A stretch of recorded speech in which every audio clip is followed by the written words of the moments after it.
Hello students, welcome back. Today we will do a recap of lesson number 3A. आज का topic है law of demand.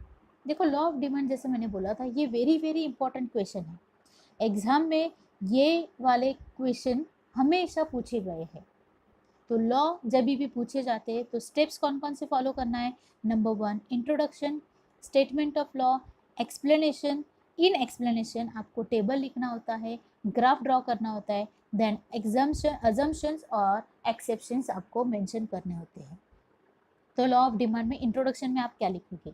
ये जो law of demand है, this was explained by professor Alfred martial in his book principles of economics in the year 1890। तो ये जो introduction part है वो आप आपके मन के हिसाब से टेक्स्ट बुक में से पढ़ के आपको जो समझा वो लिख के इंट्रोडक्शन बना सकते हो। इसके बाद आता है स्टेटमेंट। स्टेटमेंट जो है उसमें आपको कुछ भी चेंजेस करने नहीं मिलेगा। स्टेटमेंट आपको एज इट इज़ लिखना है, क्योंकि वो अल्फ्रेड मार्शल ने अपने खुद के मन से लिखा हुआ है, तो अपने को स्टेटमेंट लिखते वक्त वही डिक्टो वर्ड लिखने हैं। So according to professor Alfred Marshall, other thing being equal, higher the price of a commodity, smaller is the quantity demanded, and lower the price of a commodity, larger is the quantity demanded. ये statement आपको as it is लिखना है। Further आपको यही statement को अपने own words में भी लिखना है तो लिख सकते हैं। क्लियर। फिर ये स्टेटमेंट को आपको एग्जाम्पल के हिसाब से एक्सप्लेन करना होता है। तो उसके लिए देखो यहाँ पे डिमांड शेड्यूल दिया है, तो ये डिमांड शेड्यूल आपको एक्सप्लेन करके बताना है। तो डिमांड में एग्जाम्पल लिया है एक्स कमोडिटी का, और एक्स कमोडिटी की प्राइजेस लिखिए फर्स्ट कॉलम में 50, 40, 30, 20, 10। देखो प्राइजेस जो है वो कम होते दिखाई दे रहे, और उसका डिमांड दिया है कॉलम नंबर 2 में 1 kg, 2 kg, 3 kg, 4 kg, 5 kg। देखा, तो ये जो प्राइजेस, ये जो डिमांड है वो डिमांड धीरे धीरे बढ़ता हुआ दिखाई दे रहा है। सो ये टेबल को आपको वर्ड्स में थ्योरेटिकली एक्सप्लेन करना है। फिर वही टेबल के ऊपर से आपको बनाना है डिमांड कर्व, और ये ग्राफ का एक्सप्लेनेशन देना पड़ेगा। आई बात समझ में। फिर ये जो लॉ है वो कुछ अजम्पशन के ऊपर बेस्ड है। तो वो अजम्पशन कौन कौन से है। Number one is constant level of income. हम लोगों ने गए रिवीजन में क्या पढ़ा था, डिटर्मिनेंट्स। तो वही पॉइंट्स यहाँ पे है, खाली उनके आगे लिखना है कांस्टेंट या फिर no changing.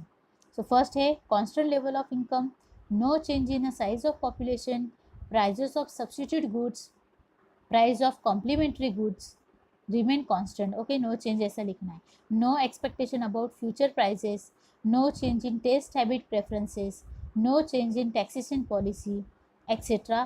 are the assumptions. ये चीज़ों को एज्यूम माना है। अगर ये चीज़ों को अगर एज्यूम नहीं मानेंगे, कांस्टेंट नहीं मानेंगे, अगर ये चीज़ बदलती रहेंगी तो डिमांड भी बदलेगा, बराबर। बिकॉज ये क्या है, फैक्टर्स अफेक्टिंग डिमांड है, इसलिए इनको कांस्टेंट माना है। ये कांस्टेंट है तो डिमांड कांस्टेंट रहेगा, और फिर डिमांड कर्व जो है वो डाउनवर्ड स्लोपिंग कर्व दिखाई देगा। Clear everyone. देन आगे आता है exceptions to the law of demand. तो एक्सेप्शंस में आपको पॉइंट वाइज आंसर देना है। एनी 5 एक्सेप्शंस अगर पूछे हैं तो आपको एनी 5 पॉइंट्स विथ एक्सप्लेनेशन लिखना होगा। नंबर 1 है Giffen paradox. Giffen paradox, Giffen goods या इन्फीरियर गुड्स, आप कुछ भी लिख सकते हो। बट ये जो गिफन गुड्स है इनका खोज सर रॉबर्ट गिफन इन्होंने खोज किया है, इसीलिए ये गुड्स को गिफन गुड्स करके भी नाम दिया है। गिफन गुड्स मतलब इन्फीरियर क्वालिटी गुड्स। ये इन्फीरियर क्वालिटी गुड्स ऐसी चीज़ें हैं, उनको उनके प्राइसेस अगर कम होते हैं तो उनका डिमांड भी कम होता है, डिमांड बढ़ता नहीं। मतलब ये लॉ ऑफ डिमांड को फॉलो नहीं करता, इसीलिए उसको exception to the law of demand करके बोला है। वैसे ही आता है प्रेस्टीज गुड्स। प्रेस्टीज गुड्स मतलब ऐसी चीज़ें जो शो ऑफ के लिए हम लोग यूज़ करते हैं, जैसे गोल्ड है, ज्वेलरी है, या फिर डायमंड्स है, महंगे वॉचेस आते हैं, महंगे कार्स आते हैं, बाइक आते हैं। तो ये चीज़ें कुछ लोग स्टेटस के लिए खरीदते हैं। तो ऐसे प्रोडक्ट के प्राइजेस कितने भी इंक्रीज़ हो, ज़्यादा हो जाए, वो लोग उनको परचेस करते हैं, क्योंकि सोसाइटी में उनको क्या चाहिए, एक स्टेटस चाहिए होता है। तो इसीलिए मोर प्राइस, डिमांड भी मोर होता है, इसीलिए ये क्या है, एक्सेप्शन। स्पेक्यूलेशन मतलब इन शॉर्ट हम लोग बोल सकते हैं फ्यूचर एक्सपेक्टेशन। ओके, जैसे दिवाली है, फेस्टिवल सीज़न है, तो वो फेस्टिवल सीज़न में बहुत सारी चीज़ों के दाम में बढ़ने वाले होते हैं। ऐसा एक स्पेकुलेशन होता है कि फेस्टिवल सीज़न है तो सब लोग घर में अच्छा अच्छा स्वीट्स बनाएंगे, खाना बनाएंगे, तो वो फेस्टिवल सीज़न में पर्टिकुलर जो फूड होते हैं उनके प्राइजेस बढ़ते हैं, इसीलिए वो प्रोडक्ट पहले से ही खरीद करके रख देते हैं।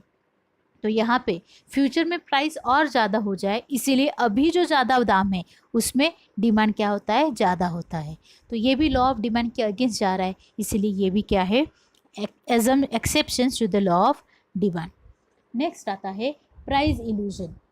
प्राइस इल्यूजन मतलब लोगों के माइंड में एक बैठा हुआ रहता है कि जो ब्रांडेड चीज़ें हैं वो चीज़ें हमेशा क्या होती है, अच्छी क्वालिटी की होती है। जिनकी प्राइस ज़्यादा है ना, हाँ प्राइस ज़्यादा है मतलब वो क्वालिटी भी ज़्यादा ही रहेगी ना, ऐसे लोगों के मन में एक धारणा बैठी हुई रहती है। तो उनकी वजह से वो प्रोडक्ट के प्राइस कितने भी इंक्रीज हो जाए, उनका डिमांड क्या होता है, ज़्यादा ही होता है। नेक्स्ट आता है इग्नोरेंस। लोगों को मार्केट के बारे में नॉलेज नहीं होता है, लोगों को प्रोडक्ट के अल्टरनेटिव प्रोडक्ट के बारे में नॉलेज नहीं होता है, तो उनके वजह से वो इग्नोरेंट होते हैं। तो वो लोग क्या करते हैं, पर्टिकुलर प्रोडक्ट की प्राइस हाई होने की वजह से भी उनका डिमांड हाई ही होता है, वो डिमांड कम नहीं करते।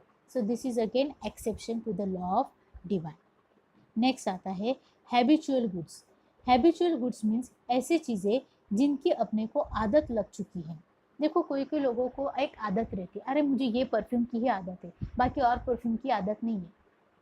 ओके, तो ऐसे कई कुछ लोगों की एक हैबिट रहती है कि वो चीज़ अगर वो परचेस नहीं करेंगे तो उनको कैसे तो हो जाता है, आई बात समझ में। तो ऐसे प्रोडक्ट की प्राइस कितने भी इंक्रीज हो जाए, उनको वो चीज़ की हैबिट होने की वजह से उनका डिमांड भी क्या होता है, हाई होता है, ज़्यादा ही होता है। तो ये भी हुआ exception to the law of demand. Clear everyone? तो यहाँ पे लॉ कंप्लीट हो जाता है। कॉन्सेप्ट है variation in demand and changes in demand. तो वेरिएशन और चेंजेस समझने के लिए दोनों चीज़ों का अर्थ अपने को सेम लगता होगा, बट इन दोनों में इकोनॉमिक्स टर्म में ये वाले लेसन में थोड़ा डिफरेंस है। वेरिएशन इन डिमांड कब होता है, जब भी प्रोडक्ट के प्राइजेस में चेंज होने की वजह से अगर डिमांड चेंज होता है तो उनको वेरिएशन बोलते हैं। वेरिएशन दो टाइप्स के होते हैं, एक है एक्सपांशन इन डिमांड और दूसरा है contraction in demand. Expansion means increase या फिर rise in demand. when price falls, demand rises, it is called expansion. when product का प्राइस कम होता है और डिमांड बढ़ता जाता है तो उसको एक्सपांशन इन डिमांड बोलते हैं। ओके, फिर वो चीज़ को ग्राफ में आपको प्रेजेंट करना है। नेक्स्ट आता है contraction in demand. Contraction in demand कब होता है, when price of a commodity rises and demand falls. Product की प्राइस बढ़ती है और डिमांड गिर जाता है तो उसको बोला जाता है कॉन्ट्रैक्शन इन डिमांड। और यही चीज़ को ग्राफ में एक्सप्लेन करके बताना है। ओके, ये चीज़ हम लोग पहले भी पढ़ चुके हैं। नेक्स्ट आता है changes in demand. Changes in demand में प्राइस से कुछ लेन देन नहीं होता है, प्राइस हमेशा कांस्टेंट रहती है। बट जो अदर फैक्टर्स होते हैं, अभी मीन्स अदर फैक्टर्स कौन कौन से हैं जो हम लोग ने डिटर्मिनेंट्स में पढ़े हैं, प्राइस के अलावा जो हम लोग ने अजम्पशन में पढ़े हैं, वो है अदर फैक्टर्स। तो ये अदर फैक्टर्स में चेंजेस होने की वजह से कभी कभार डिमांड चेंज होता है। जैसे फ्यूचर एक्सपेक्टेशन आया, एडवर्टाइजमेंट आया, टैक्सेशन पॉलिसी आई, पॉपुलेशन आया, तो ये चीज़ों में चेंजेस होने की वजह से कोई प्रोडक्ट के डिमांड में चेंजेस हो रहा है तो उनको चेंजेस इन डिमांड बोलते हैं। इनके अगेन दो टाइप्स है, increase in demand. If there is favourable changes in the other factors, other factors आता है टेस्ट एंड हैबिट्स, इनकम, इन सब चीज़ों में अगर फेवरेबल अच्छा वाला चेंज होगा तो लोग प्रोडक्ट को डिमांड ज़्यादा करेंगे, तो उसको बोला जाता है इंक्रीज इन डिमांड। ये चीज़ को ग्राफिकल प्रेजेंटेशन में आपको एक्सप्लेन करना है। नेक्स्ट आता है decrease in demand. Decrease in demand मतलब क्या है, जब भी अदर फैक्टर्स में अनफेवरेबल चेंजेस होते हैं, जैसे कि अचानक से जॉब चले जाना, टेस्ट पसंद नहीं मुझे तो ये चीज़ मुझे खानी नहीं है, तो आप उनको डिमांड ही नहीं करेंगे। तो ये अनफेवरेबल चेंजेस की वजह से अगर डिमांड कम हो रहा है तो उनको बोला जाता है डिक्रीज इन डिमांड। और ये डिक्रीज इन डिमांड आपको ग्राफ में भी प्रेजेंट करना है, और ये प्रेजेंट होने के बाद फिर उनका ऑब्जर्वेशन लिखेंगे तो आपका इंक्रीज इन डिमांड और डिक्रीज इन डिमांड या फिर variation in expansion in demand and contraction in demand का आंसर कंप्लीट होता है। एग्जाम में इनके बीच में डिस्टिंग्विश बिटवीन भी पूछा जाता है। देखो आपकी टेक्स्ट बुक के पीछे बहुत सारे क्वेश्चन आंसर्स दिए हैं। I will give you answers, but फिर भी आप उनके आंसर्स ढूंढने का कोशिश करिएगा। ओके, तो यहाँ तक अपना रिवीजन सेशन ख़त्म होता है चैप्टर नंबर 3A का। ओके, आगे वाले लेसन में हम लोग पढ़ने वाले यही चैप्टर का कनेक्टेड चैप्टर वो है 3B। 3B चैप्टर का नाम है demand, elasticity of demand. Okay, so we'll meet in the next session. Till then, thank you.